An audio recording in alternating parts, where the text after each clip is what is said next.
duurzaamheid is eigenlijk iets wat pas een aantal jaar terug meer ging spelen voor mij. Omdat toen in corona was natuurlijk ook een periode, was voor iedereen dat het alles ineens een beetje langzamer werd. Dus toen had ik meer tijd en ben ik veel gaan lezen over duurzaamheid. En ik had ook meer tijd om in de tuin te werken. Toen dacht ik, ja, wat als ik nu eens wat verfplanten in de tuin zet. En ja, zo is dat eigenlijk een beetje alles bij elkaar ben ik gaan experimenteren. Maandag 30 oktober is de eindshow van de jassenactie. En tijdens de avond is er ook een modeshow.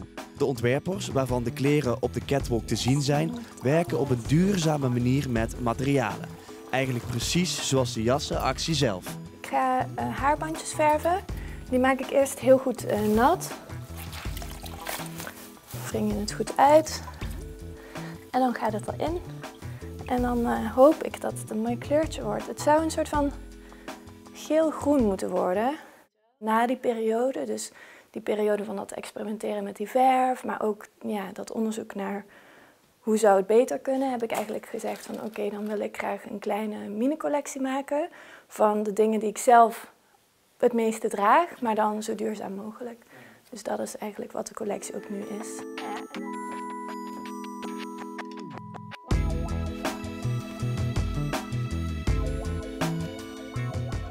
Origineel was het voor mijn afstudeercollectie. Dus het was van september tot afgelopen juni. Dus 2022-2023. En eigenlijk het uitgangspunt was origineel een soort van provinciaal portret en een familieportret maken. En dat ging dan eigenlijk een soort van legendes van de bokrijders bijvoorbeeld als originele inspiratie. Daarnaast heb ik dan heel veel gekeken naar de geschiedenis van de mijnwerkers bijvoorbeeld, waar mijn opa's kant vandaan van Kerkrade. Daar eigenlijk voornamelijk het deel van recyclen of zeg maar, hergebruik bij toegepast. En eigenlijk gewoon zitten kijken van hoeveel kun je nog doen met materialen die tegenwoordig weggegooid worden. En ik merkte eigenlijk hoe snel sommige kledingstukken tegenwoordig met de kwaliteit die we nu hebben best wel snel kapot kunnen gaan. En dat eigenlijk aan de hand van puur reparaties of zo'n soort lapje ergens achter zet, dat je eigenlijk heel veel zeg maar, de levenscyclus van het kledingstuk kunt verlengen. Bijvoorbeeld dus bij deze.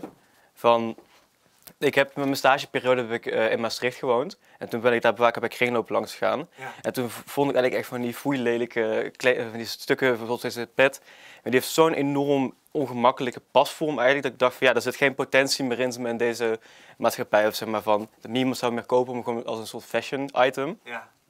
En toen vond ik het juist wel heel interessant dan juist met zoiets als borduurwerk samen te werken. Waardoor eigenlijk dan soort van de status van het kledingstuk in één keer super hoog wordt. Ja.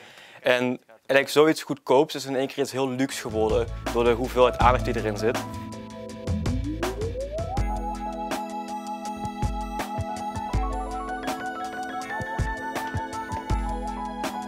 Heel veel mensen in Nederland die hebben gewoon een jas in de kleerkast hangen die ze niet aandoen of die ze niet meer willen.